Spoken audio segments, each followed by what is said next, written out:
How to live on your terms in a matrix. Fifth and final episode. From the get-go, we are exposed to influences that distort our natural abilities and personalities and damage our self-confidence. Once we are adults, we are under a constant bombardment of fake reality, fake timelines, fake values, and fake self-worth. All of them have a disempowering effect. The subliminal message of all of this is that you are wrong, weak, and helpless, that you shouldn't be yourself, that your common sense is deceiving you. Is it true? The world tried to take the qualities that makes you extraordinary away from you, but they are still there. Your uniqueness, creativity, wisdom, and courage are buried under many layers of falsehoods that prevented you from unfolding your power. Examine those falsehoods, scrape them off, heal, find yourself, create yourself from scratch, or reinvent yourself as the powerful, independent, and self-confident person you really are. Dare to think for yourself. Dare to question. Dare to learn. Dare to assert yourself. Dare to live on your terms.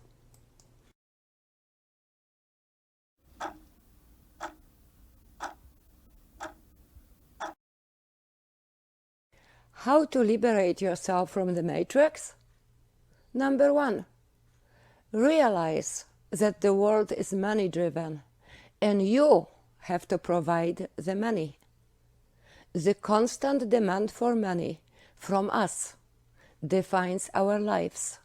We have to work and earn more and more just to keep up. How does it work?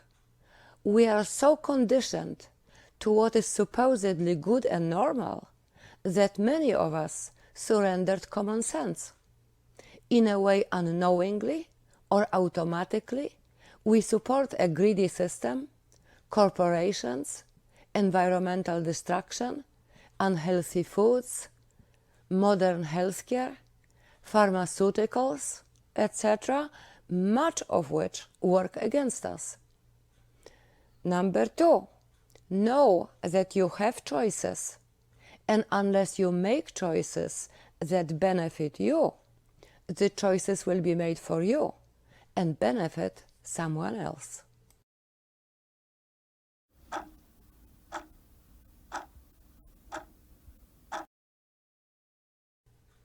We live in a world that insists on standardizing and quantifying. Unfortunately, human beings by nature can't be measured or predicted as easily as other commodities. Worse, we are not happy being squeezed into consumer, student, wife, son, or employee categories. We don't enjoy knowing that our lives are defined not only by biology, not only by the natural environment, but by other forces beyond our control. The fake reality, fake timelines, fake values, and fake self-worth ensure that we are confused, helpless, insecure, and conforming. Those who don't comply with social standards and socially accepted values have to deal with social stigma. Critical thinking and independence are ridiculed. Individuality is discouraged and often interpreted as failure. Many mind control measures are widely accepted as facts of life. In reality, however, personal freedom is legal. We each have the right and opportunity to claim and exercise it. The majority might choose the path of least resistance, but those of us who have the need to create their own lives can. You have the right to limit your exposure to fake reality, fake timelines, fake values, and fake self-worth or reject them altogether and create a life based on your own standards, values, and your own definition of success and happiness. The matrix flourishes thanks to us. We feed it with our money, trust, and compliance. We are conditioned to believe that we won't survive outside of the matrix. We believe this quote-unquote gospel and willingly subject ourselves to the brainwashing and exploitation of the matrix. You can live parallel to the matrix. You can fulfill your civic duties and exercise your personal freedom. You don't have to spend your life as a victim of the matrix. You can avoid being exploited. Create your own world outside the matrix and live on your own terms.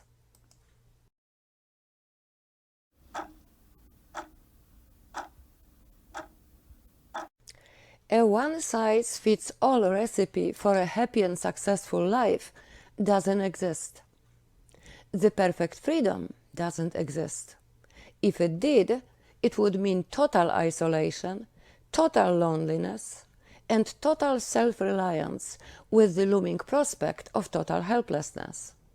There are, however, versions of personal freedom each of us can create and enjoy. It all starts with thinking for yourself and the ability to discern between fact and fiction, between objectivity and ulterior motives. Once you master the art of liberating yourself from damaging outside influences, you'll be able to embrace your individuality and set your own standards of right and wrong, good and bad. From there, figure out what you want from life and create your personal definition of success and happiness. Choose the life you want to live. The two extreme options are becoming ascetic, expecting nothing, living without, and being fine with that.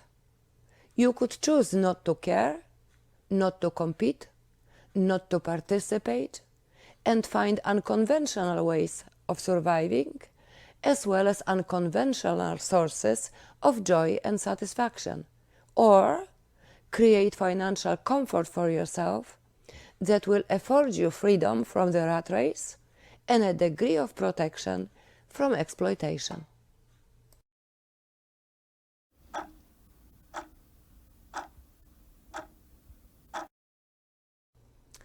Now that you see the world from a less biased perspective, consider just 3 aspects of life you have a right to decide on for yourself: your personal power, your health, your source of income.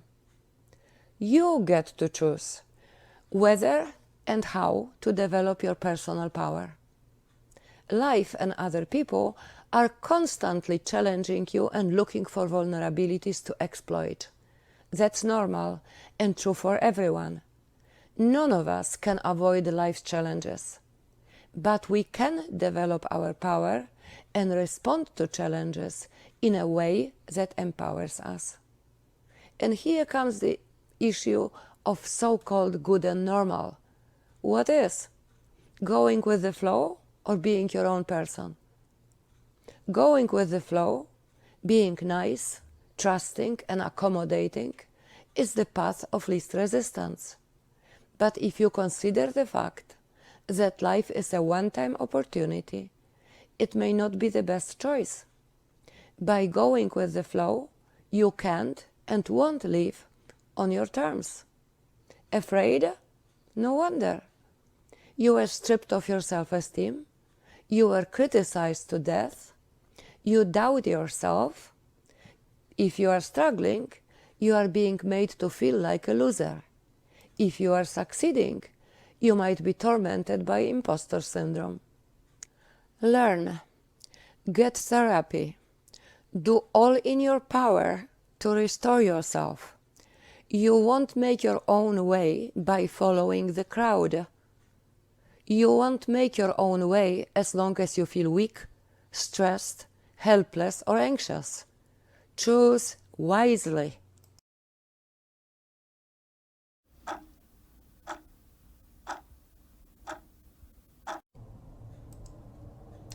You get to choose how to manage your health.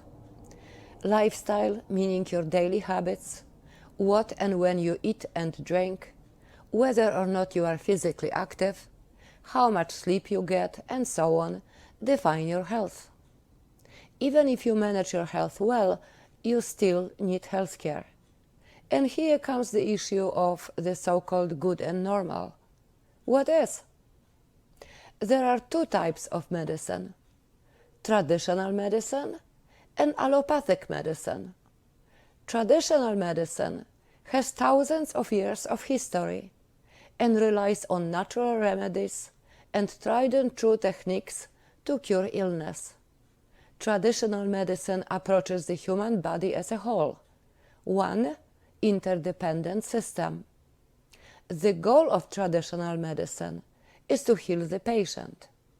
Traditional medicine isn't profit-driven. Natural remedies are cheap. Allopathic medicine, which is referred to as a modern medicine today, came into being in the 1800s. It treats diseases and symptoms with surgery, chemical drugs, and radiation. Allopathic medicine approaches the human body as a collection of organs and systems, each requiring separate treatment. The goal of allopathic medicine is to treat symptoms. Allopathic medicine, or to be more precise, allopathic healthcare, is profit-driven at every stage. Ever since allopathic medicine became the mainstream medicine, traditional medicine became an alternative.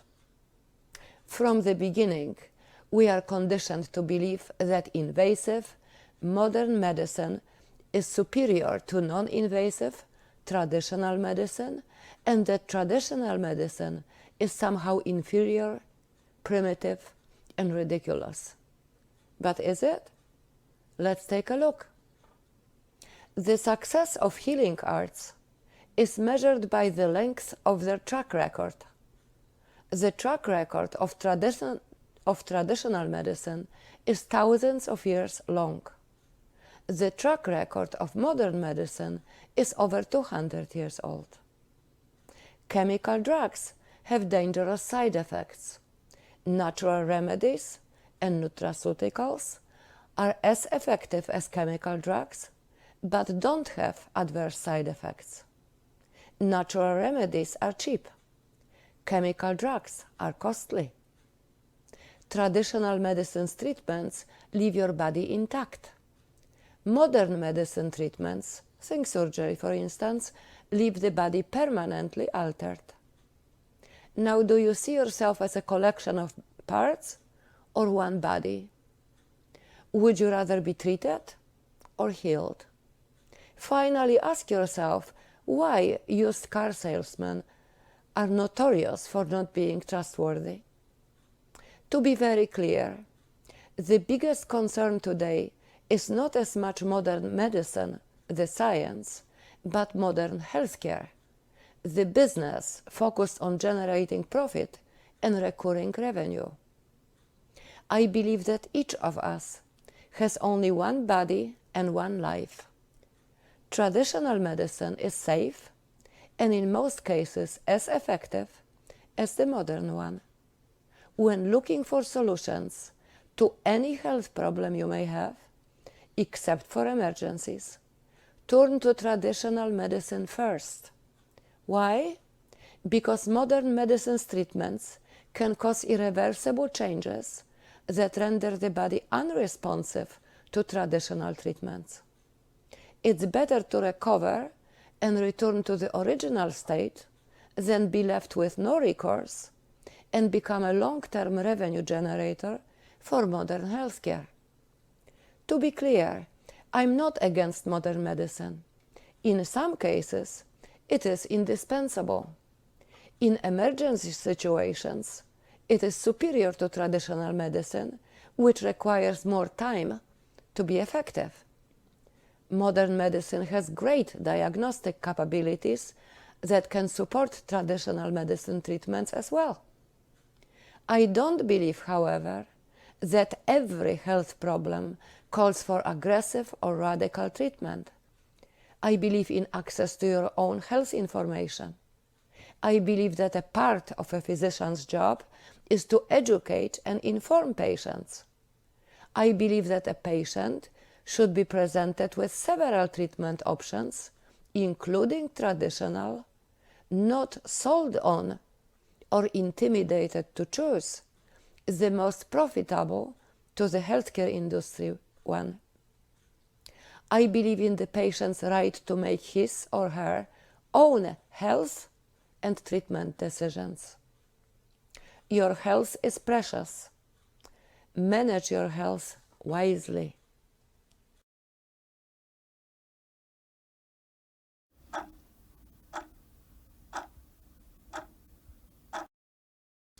You get to choose how to make a living. Life didn't change too much over the last few centuries. Language did.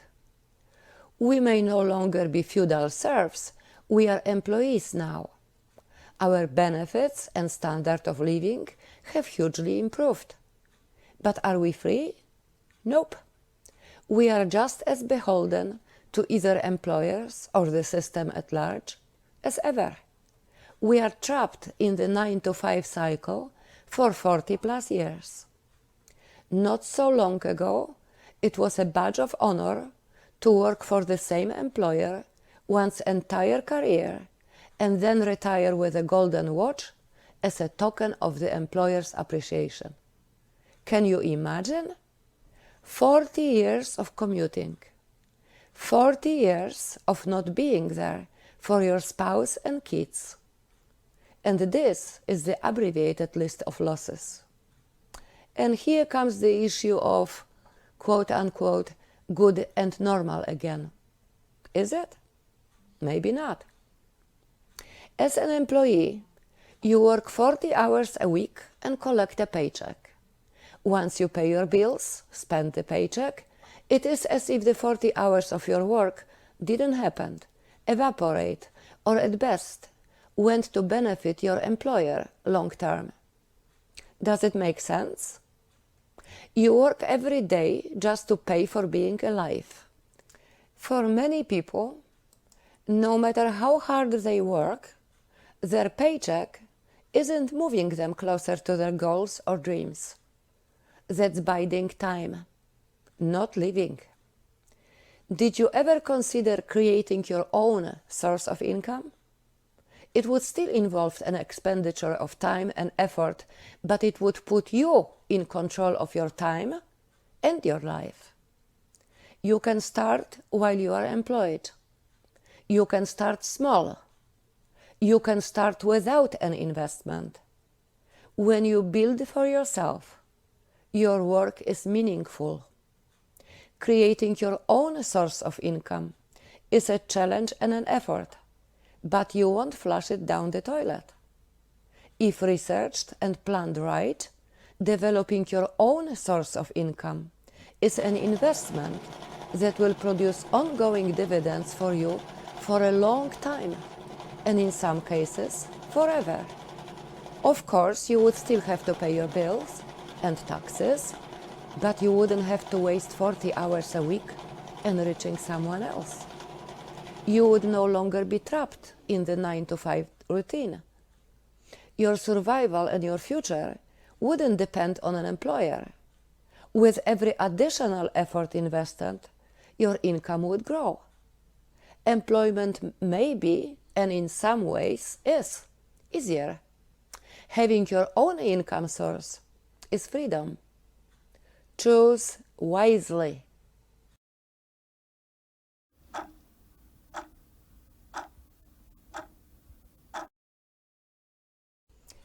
Since time immemorial, people willingly surrendered their autonomy in exchange for benefits such as safety, food, shelter, or healthcare. If you are content trading your life for the benefits the matrix provides, by all means do it. If, however, you don't believe that the available benefits are equal in value to your life, create a life largely independent of the matrix. It is possible. It is doable. Question the things you were led to believe are good for you. No one knows you better than you do. No one cares about you more than you. No one knows what's good for you better than you. Choosing what's good for you yourself might serve you better. We all share the same road. We all have to respect the rules of the road. But the choice of direction is all yours. There is no need to surrender to the matrix. Making good for you decisions, setting good for you goals, and reaching them make for a life on your terms.